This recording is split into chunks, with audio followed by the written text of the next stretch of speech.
Good morning. Today's class is about neoplasms of bone.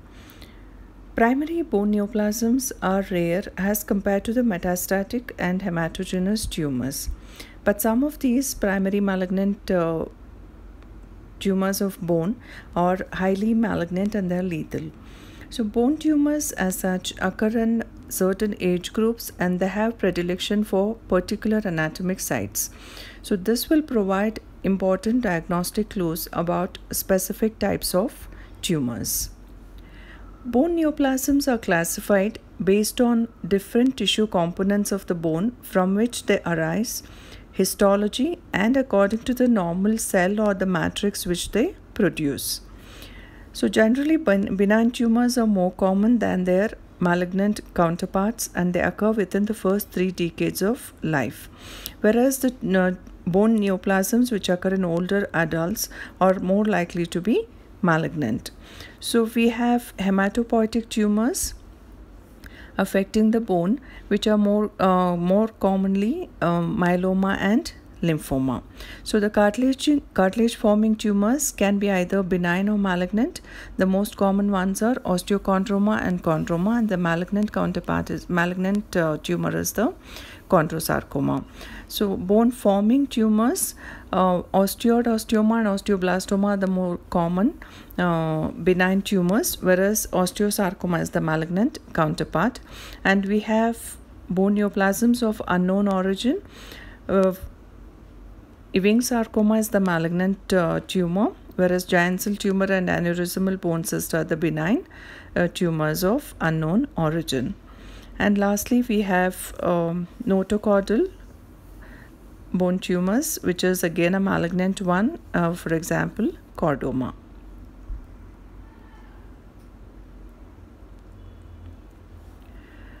Osteoid osteoma and osteoblastoma, these are the bone forming tumors.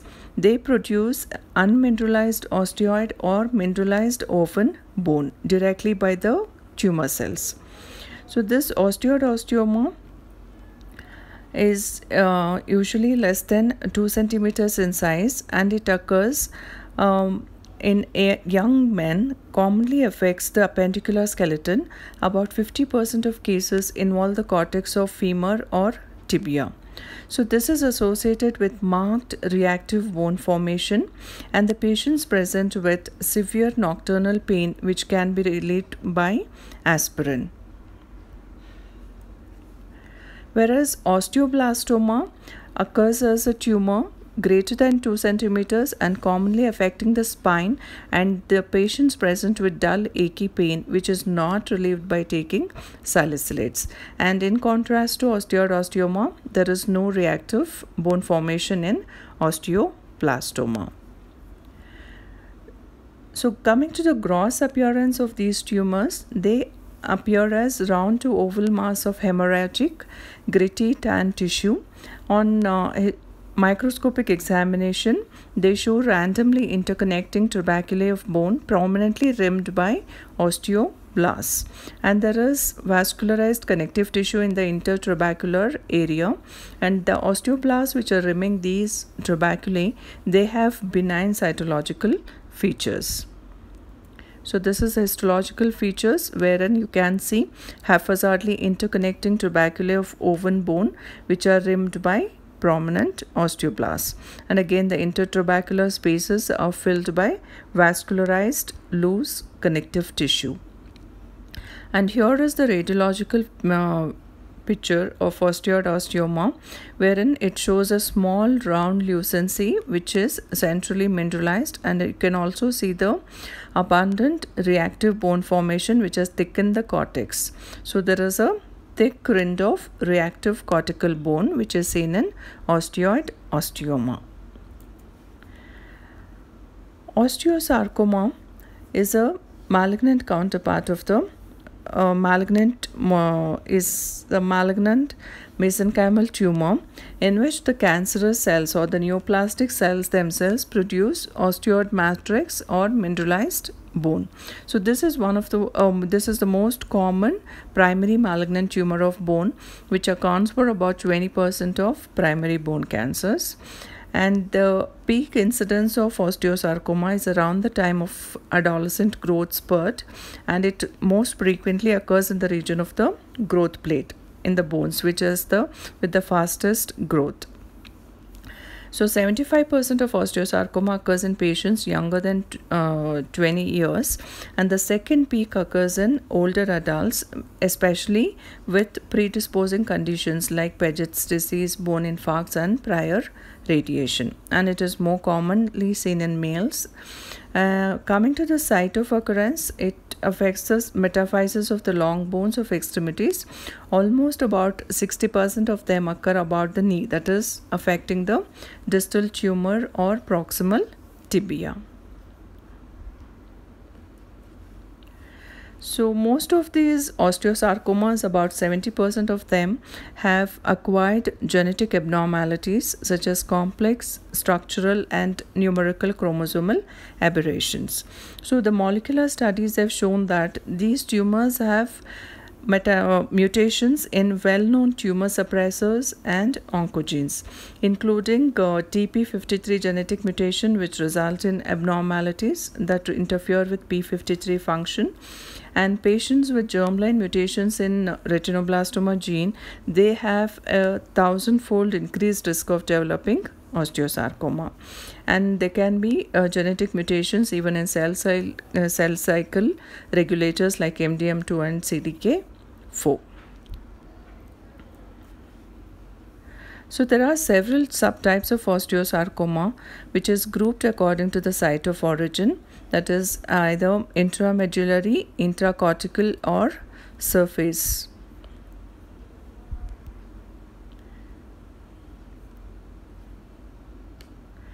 And it is classified into primary and secondary, wherein in primary underlying bone is unremarkable, whereas in secondary osteosarcoma is associated with already a diseased bone like Paget's disease, or following irradiation, or bone tumors and bone infarcts.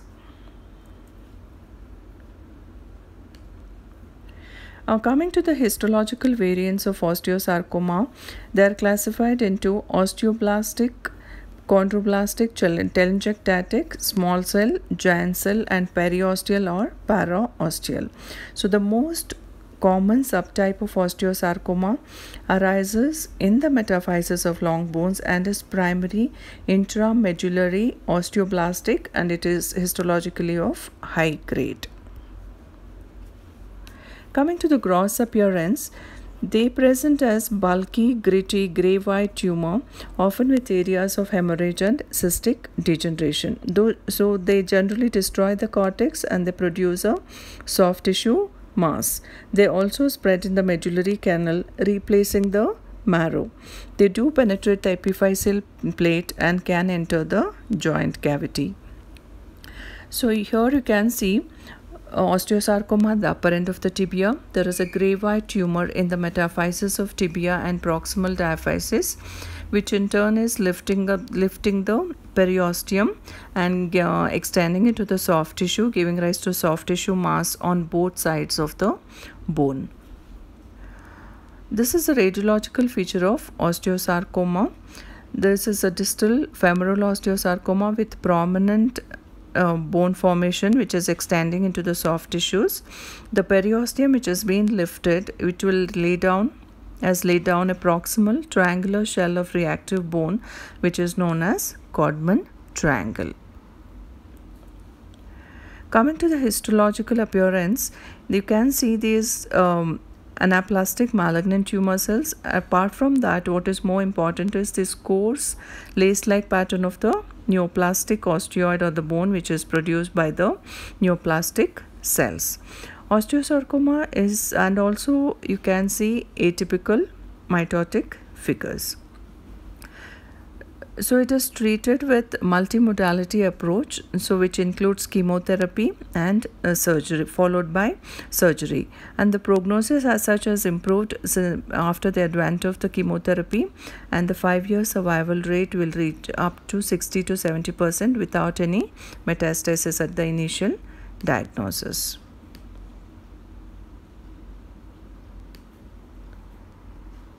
So next, coming to the cartilage forming tumors, osteochondroma, enchondroma, chondroblastoma, chondromyxoid fibroma, and malignant tumor is the chondrosarcoma. Osteochondroma, also called as exostosis, it is a benign cartilaginous tumor which is attached to the underlying skeleton by a bony stalk. In about 85% of cases, it is solitary, or it can be multiple when it is part of hereditary exostosis syndrome, and it is more common in men, and it occurs near the metaphysis of long tubular bone. Whereas osteochondroma is a sessile or pedunculate mushroom-shaped benign tumor varying in size from 1 to 20 centimeters, and the cap is composed of benign hyaline cartilage, and it is covered peripherally by perichondrium. The cartilage as such has the appearance of disorganized growth plate, and this can undergo enchondral ossification with newly formed bone near the inner portion of the head and stalk. Usually the medullary cavity of this osteochondroma and bone are in continuity, as you can see in this picture. Coming to the histological appearance, you can see the cartilaginous cap, which has the appearance of disorganized growth plate like cartilage.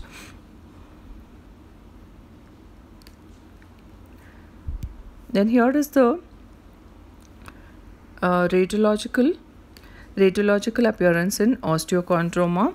Then this osteochondromas as such, clinically they stop growing at the time of growth plate closure, and the symptomatic tumors can be cured by simple excision. Whereas if it is a multiple hereditary exostosis, those can progress to chondrosarcoma. Only about 5 to 20% of them can progress to chondrosarcoma, whereas a solitary osteochondroma generally is a benign tumor.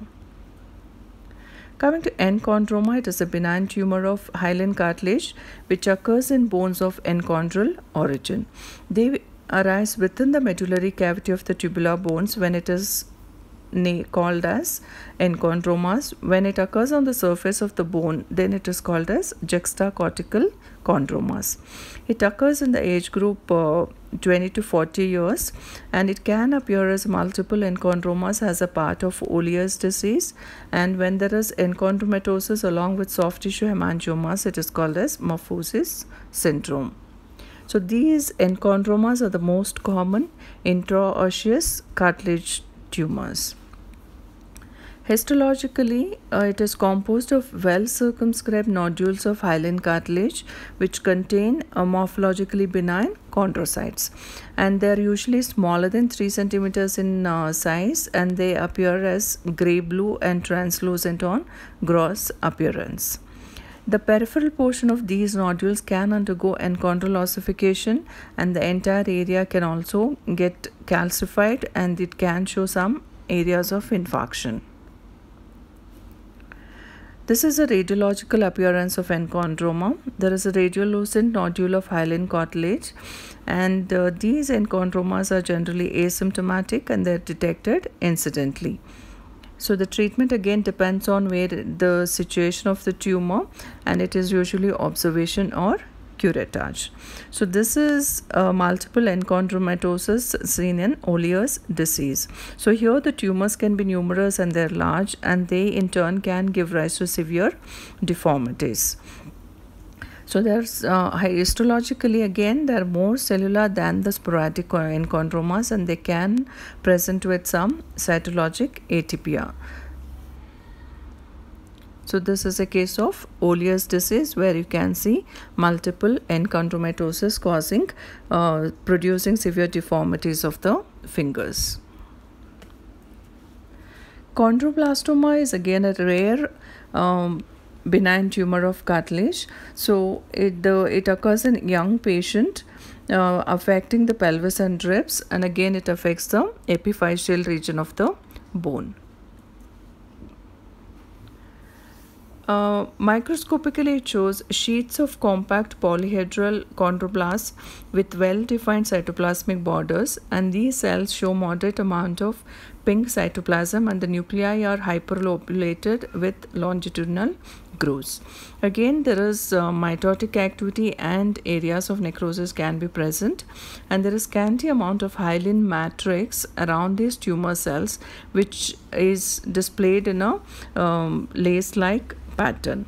So when this matrix calcifies, then it can give rise to chicken wire pattern of calcification, which is again seen in chondroblastoma. Here is the histological feature. You can see these sheets of polyhedral chondroblasts with well-defined cytoplasmic borders, and there is scanty amount of the hyaline matrix around these cells. So the next rare cartilaginous tumor is the chondromyxoid fibroma. This is again affecting the metaphysis of long tubular bone. Grossly, they range in size from 3 to 8 centimeters, and they appear as a well circumscribed tumor of solid tumor, which cut section shows glistening tan gray appearance.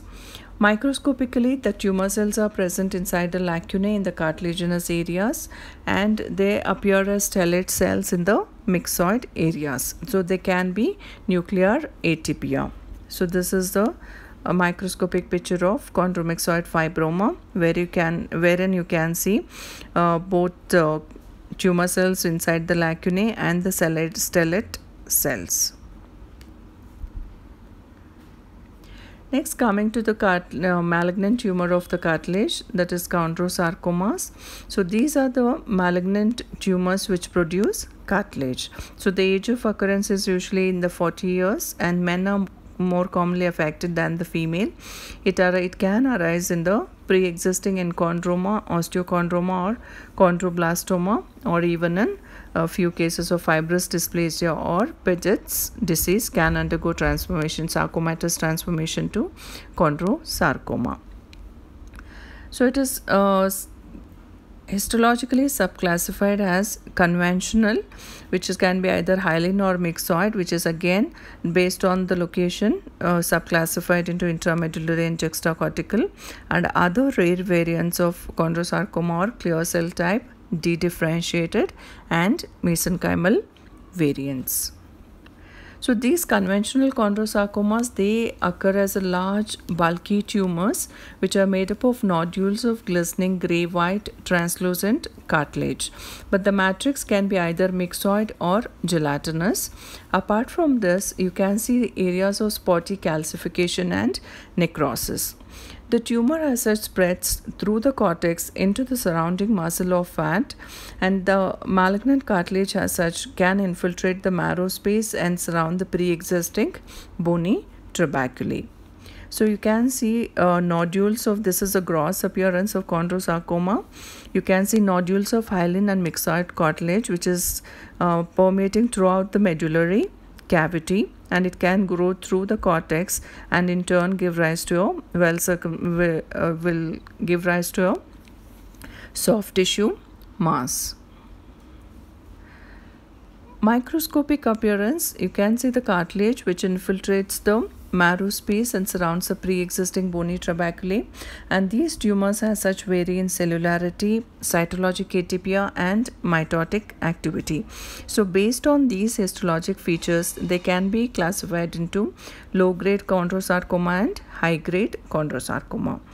Low-grade chondrosarcomas, they show mild hypercellularity, and chondrocytes have plump vesicular nuclei with small nucleoli, and there are few mitosis with binucleate cells.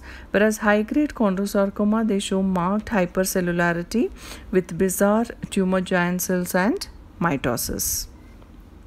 So this is a picture of high-grade chondrosarcoma showing anaplastic chondrocytes amidst hyaline cartilaginous matrix. Coming to the rare variants of chondrosarcomas, which includes mesenchymal chondrosarcoma, clear cell, and dedifferentiated chondrosarcomas. Chondrosarcomas clinically they present as painful, progressively enlarging masses, and also there is a direct correlation between the grade and its biological behavior of this tumors. So most of these grade 3 tumors, they can spread hematogenously to the lungs.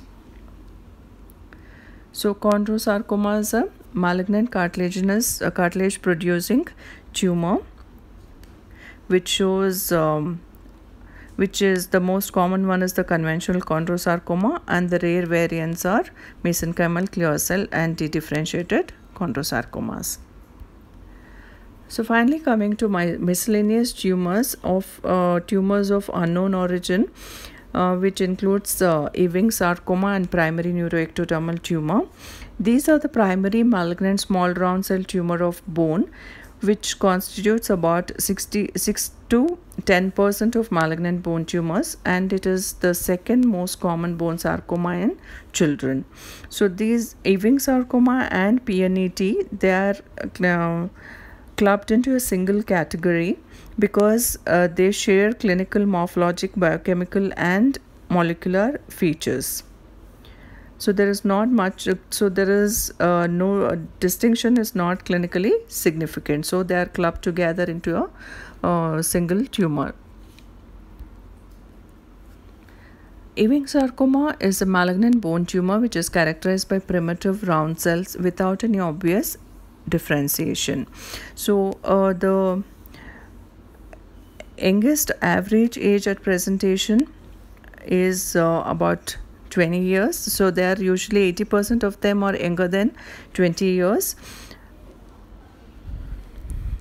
So 85% of these cases, they show chromosomal translocation of 1122. It arises in the medullary cavity, invades the cortex and periosteum, and then it can produce a soft tissue mass.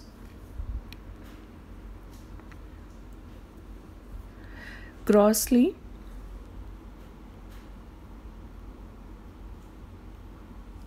so gross appearance, Ewing sarcoma is a tumor, tan white tumor with areas of hemorrhage and necrosis, and it affects the diaphysis of the long tubular bone, especially the pelvis, femur and flat bones. And when it comes to the radiological appearance, it shows onion skin appearance. So microscopically, it shows sheets of uniform small round cells which are slightly larger than the lymphocytes, and these cells are called small round cells because they have scant cytoplasm, and this cytoplasm can appear rich because clear because they are rich in glycogen. So apart from this, you can see what are called as homerite rosettes. These are nothing but the tumor cells which are arranged in a circle with a central fibrillary space. Then geographic areas of geographic necrosis may be prominent, and the number of mitotic figures are few as compared to the dense cellularity of the tumor.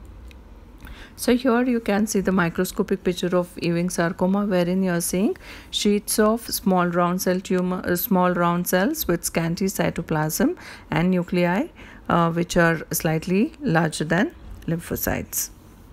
So plain radiographs of Ewing sarcoma, they show a destructive lytic tumor, and they extend into the surrounding soft tissues. So the characteristic periosteal reaction which produced gives rise to layers of reactive bone which is deposited in an onion skin fashion.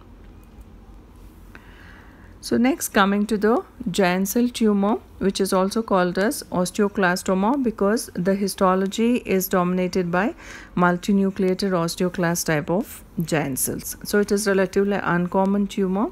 It's a locally aggressive tumor involving epiphysis and metaphysis. So it commonly occurs in the age group of 20 to 40 years. Grossly, they appear as large red-brown masses which undergo cystic degeneration. On microscopy, you can see uniform mononuclear cells that have indistinct cytoplasm, and they are arranged in syncytium, and these mononuclear cells are the one which are the proliferating component of the tumor. So apart from these mononuclear cells, you can see numerous osteoclast type of giant cells which have more than 100 nuclei, and they resemble the nuclei of the smaller cells, that is the mononuclear cells. So here you can see many osteoclastic giant multinucleated giant cells, and in between those giant cells we can see the mononuclear cells. These tumor cells, they do not synthesize either bone or cartilage as compared to the previous tumors. So these are typically treated with curettage, and but they tend to recur locally. So they are locally destructive tumors. So coming to the other tumor-like lesions, we have brown tumor of hyperparathyroidism, which I have already covered in the last class, and then we have fibrous dysplasia and aneurysmal bone cyst.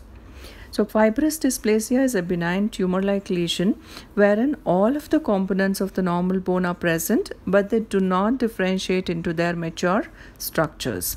So clinically they can either present as monostotic or polyostotic disease.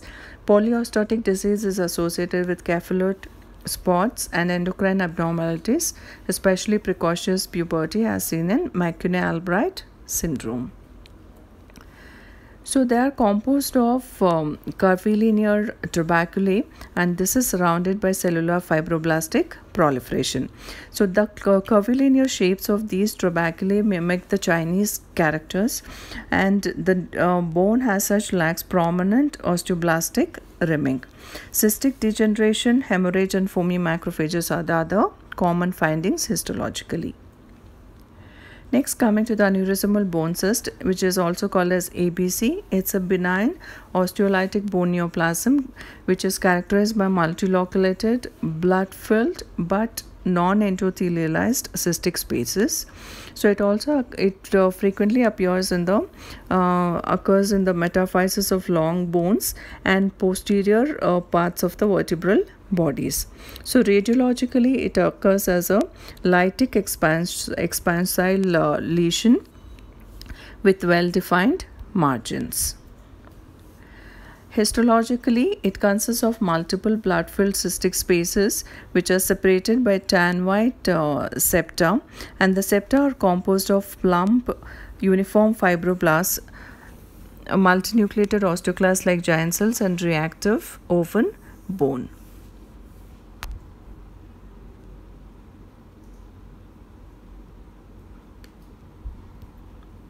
So just to summarize the bone neoplasms, so they are classified based on the different tissue components of the bone from which they arise, then the histology, and according to the normal cell or the matrix they produce. So benign tumors are more common than the malignant counterparts, but the malignant tumors are highly lethal. So they have predilection for certain particular anatomic sites. For example, Ewing sarcoma arises from the diaphysis of the long bones, whereas osteosarcoma arises in the metaphysis of the long bones, and giant cell tumor arises from the epiphysis.